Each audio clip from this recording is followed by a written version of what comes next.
Hey everyone, welcome to the Torah Matinee Shiur.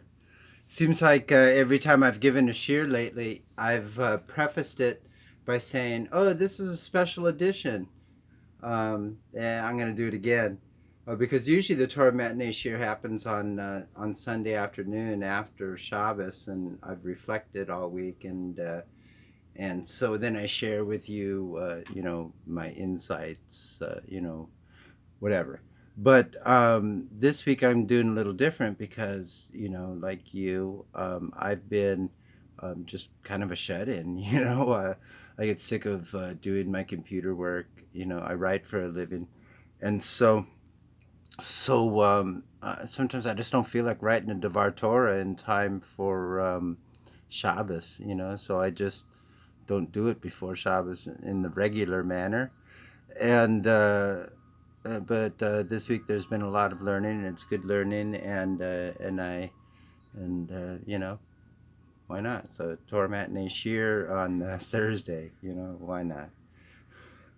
But this week we find ourselves in a double portion. It's Rosh Chodesh, also on Shabbos, so it's going to be a good Shabbos, right? If it was a regular Shabbos, we would have just two Sefer Torahs. Nothing too fancy. Okay, so anyway, so it's Tazria, uh, and so the point I want to pull out of Tazria is there's a very interesting thing that um, Tazria is people think of it as a leprosy kind of thing. I don't know. It's a spiritual skin condition. We don't really have Tazria, Saras anymore. But we'll talk about Saras. And but the thing that's interesting to note is that this physical condition doesn't actually exist with any sort of um, consequences until the Kohen, or the priest who's active at the time of when we had Saras in the land. um, the priest would look at the person's skin, and he would make a declaration. It's Saras, and until that moment, then the person isn't a Matura. That they're a person who has a skin condition. But once the priest uh, declares that they're a Matzara, then all of a sudden, it goes from skin condition to spiritual condition, and the person begins to live a different sort of life. Um,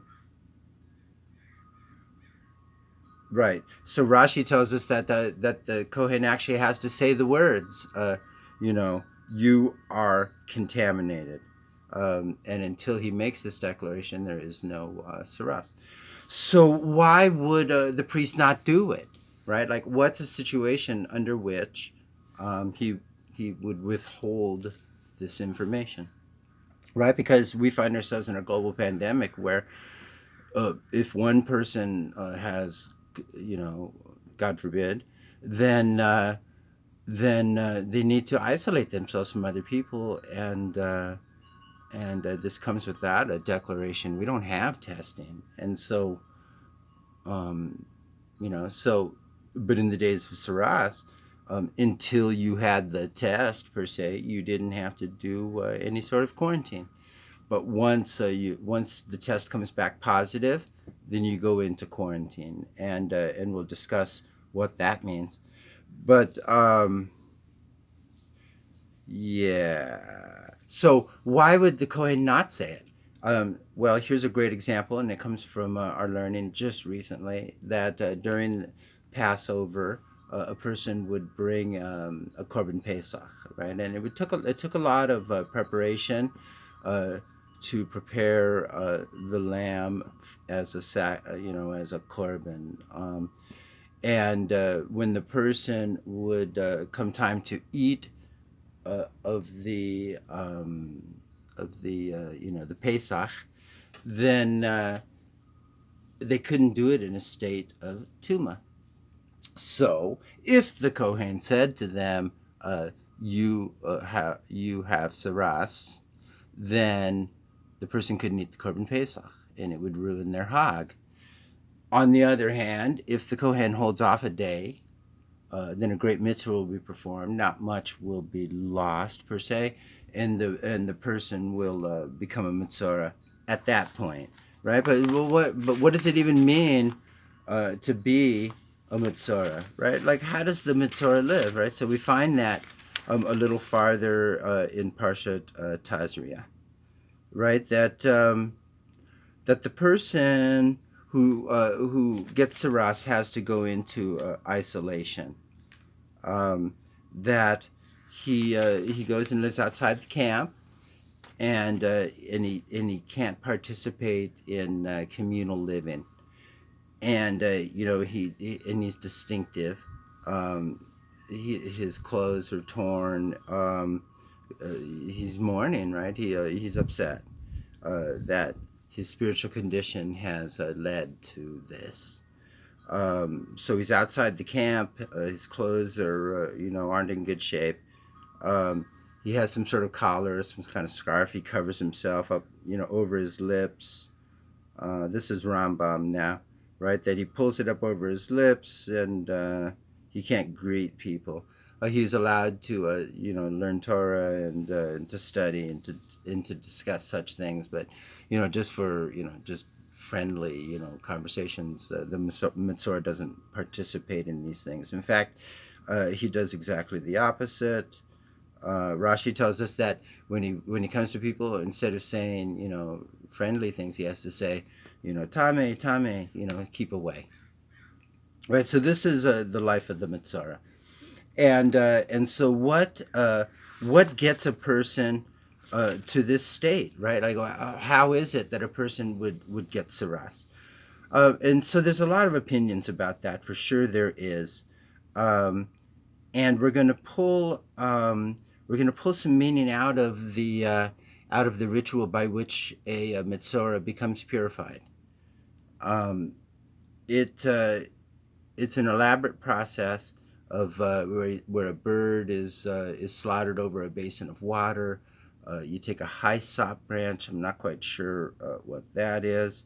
A hyssop is it's a lowly bush, but so by taking this low bush, then it and using it in the purification process, it lends to a sense of humility. They would tie this together with a red string, and even this red string was a reminder of the lowliness of a person's character that leads to them becoming a Metzora. Um, I guess we learn here, Asha from Rashi, that the red string came from some kind of lowly creature, like an insect or a snail or something. And they extracted its essence and got the red dye to dye the string. And so this crimson thread and the hyssop branch, should bring a person to humility.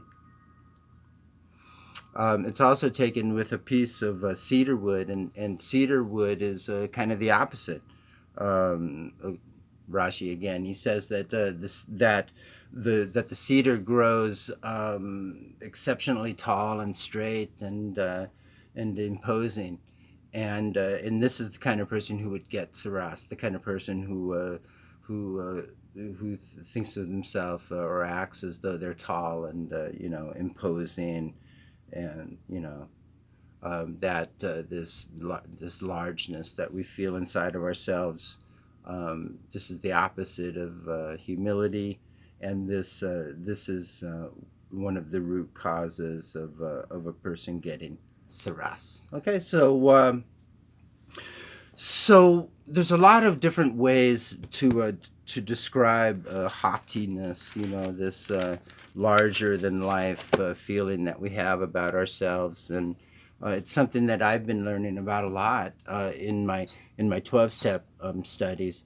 Is that sometimes the problem is that we just need to kind of right size ourselves, and gain a perspective that's realistic, and then run with that instead. Um, but the thing to remember is that saras is a spiritual condition. And Rav Dessler in Strive for Truth, he describes that people usually don't attribute their health to spiritual condition. That right. Instead, we look at it as some sort of physical cause. You need some sort of physical solution. You know, viruses. Whereas in times of widespread illness, a person could look at it the other way, right, and say that maybe it's the things I do and the way I think and the way I act uh, that has brought this on the world, right? But before a person can get to this place, Rob Dessler suggests is right before he can get to a place where he can see that his physical condition is dependent on his spiritual condition. That a person has to draw close to the forces that make those kinds of thoughts apparent. Um, right, that a person learns that when they act as a servant to truth and goodness according to a higher authority than our own opinion, then then we can begin to rise above the selfish characteristics that define a lot of us. And so for some practical guidelines, um, we're going to look at at some sources. And but before that, a story, right? I heard a really cool shiur on Torah Anytime. It was from Rav Doctor Avram Twersky, somebody I really admire his opinion. I think he's done a lot of important work, and he's a funny guy too, and he speaks with a Yiddish accent, and that's also awesome. But he told a funny story. It was about a visitor was traveling, and he goes to a community where somebody had an etrog tree. So come Sukkot time, this guy went and picked just a whole bunch of etrogim, and he put them in a bag, and dumps them out on the table in the shul, and everybody just kind of grabs one, and yay, etrog. So this visitor, he says, "Wow, where I come from, that's not how we do it. We look at it, and we make sure there's not a pit, and then try to be perfect, and the pitum, and the color, and the folds, and the smoothness, and the roughness, and everything has to be just right. And then we have a little box, and we carry it, and we guard it, and wow, And the guy goes, "Yeah, it's no big deal to us. We just have a bunch of etrog." Okay, fine, whatever. So comes the hog, and so the visitor is he's in shul, and so it's time to start the davening, and a guy steps up, sticks Sibor, I have a chiyuv. And so this same guy who just would take any old etrog and had it, whatever. He says, that guy, he can't be the Sliach Sibor, he told a lie last week, in front of everybody, he embarrasses him. So the visitor thinks again to himself, huh, that's like people are serious about one thing, not about another, there's no consistency, like everybody kind of does what they want. You think what you want, do what you want, what's the guiding factor, you know, where's the consistency? So we're going to look to the Rambam. The Rambam, he's kind of heavy-handed on this whole topic of shmir salosh, and of using of improper speech, and and we've seen Chazal has connected impure speech to the plague, not a plague, I don't know, the physical condition of leprosy or saras. whatever it was in those days. But he speaks of it as a spiritual condition, and he says something here that's pretty harsh. It says Amir Chachamim, right? So there's three sins for which a person is punished in this world,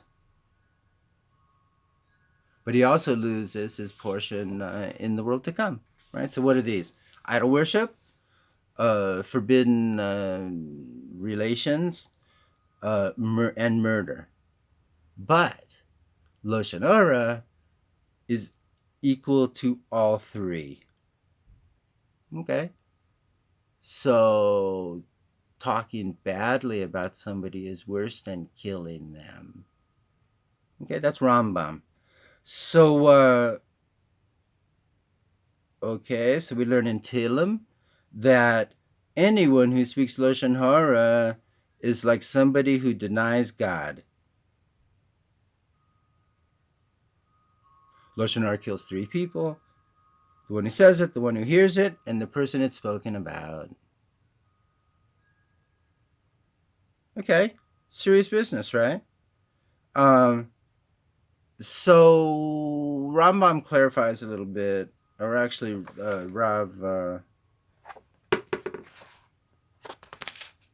well. Anyway, the guy who translates the Rambam, he adds a little note here, and he says that we're talking about habitual sinners here, right? That we have a certain characteristic in us. If a person occasionally loses their temper, I'm not saying that's a good thing, but it's different than the person who's just angry all the time. Same thing by speech, like sometimes we say something that's different than the person who walks around with a derogatory, joking nature all the time, and you never know what heads are up or down, and if it's honest or true or whatever. People like this, we can't even count them in the minyan.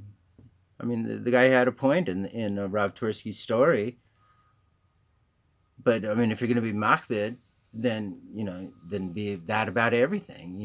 There's not this duality is the battle that we fight inside of ourselves, and it's a beautiful thing to get a handle on it, to overcome yourself at some point, and just have it not be the problem it once was. Not everybody is born with the same problems,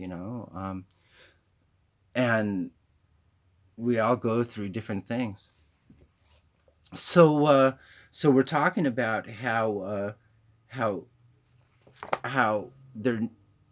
a person needs to somehow cure this duality situation where they're strict about one thing about not about another, and that they gain some sort of honesty between their heart, and their hands. And so one way to look at this is, right, and again, it was just Pesach, and so we were talking about in the last year about how what makes the wicked son wicked is that he separates from the people. He says, "You people, what you do, it's like, it doesn't have anything to do with me. It's all about you." And right, and so the wicked son, right, the Rasha, he separates himself from Klal, right, from everything, from all of it. Klal Yisrael is the nation of Israel, and a Rasha, he separates himself. There's a minyan. Oh yeah. There's a bar mitzvah. Hey, I don't do that. There's a wedding. Who cares? I don't like those people, right? They don't. They just don't participate. There's a minyan, and they don't go because of personality concerns. That's a big problem, right? A Rasha separates himself from Kalal. On the other hand, a Tzaddik, he separates himself from Kol HaChol, right? From all things that are unholy, right? And so this is kind of the concept of of guarding the eyes, guarding the guarding your ears. Don't go in places where you get ideas that you don't really want to have. Some things that we're really really powerless against, like something in my experience is I used to just drink a whole bunch of alcohol, and the way that I quit drinking alcohol was to not go to places where people were drinking alcohol. God, it was like so basic that that was like one of the first things. And and then just quit going to places that sell it, quit bringing it home, quit having it, quit drinking. And it took a lot of help from a lot of people. It took a long time, and but hey, such is life. Like some of us become enslaved, and I've been calling that idol worship. Anything that separates you from the higher power that wants good things in your life, um, man, you got to cut it out.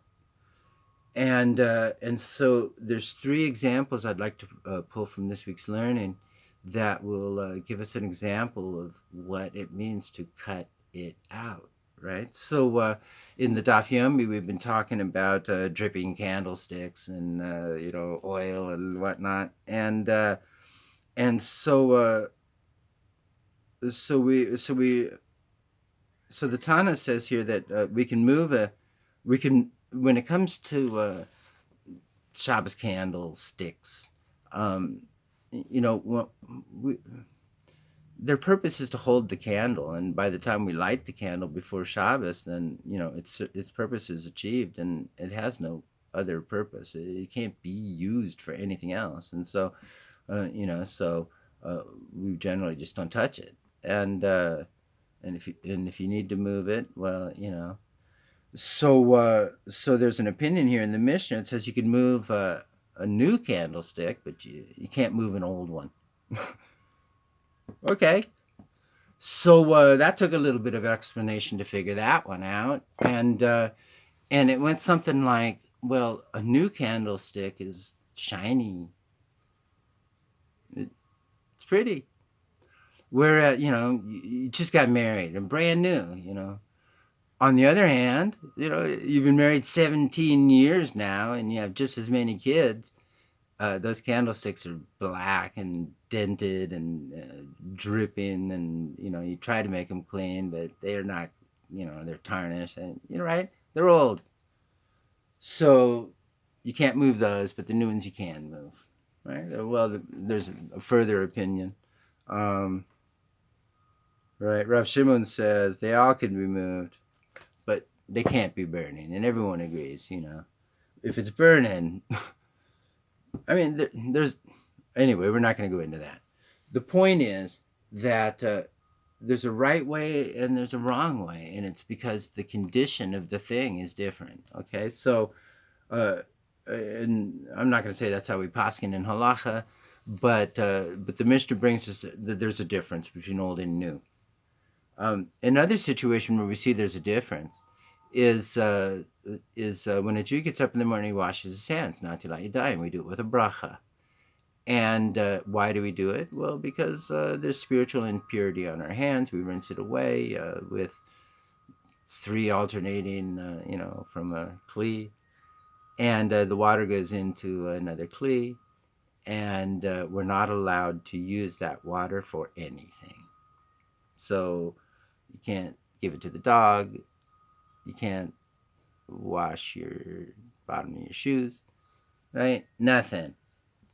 So why? Well, because as soon as that water touched your hands, its status changed. It's still water. It looks exactly the same. Everything about it is the same except for one thing. It's full of spiritual impurity.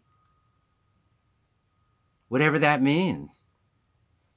But that's the halacha. We don't reuse the water. Right on. So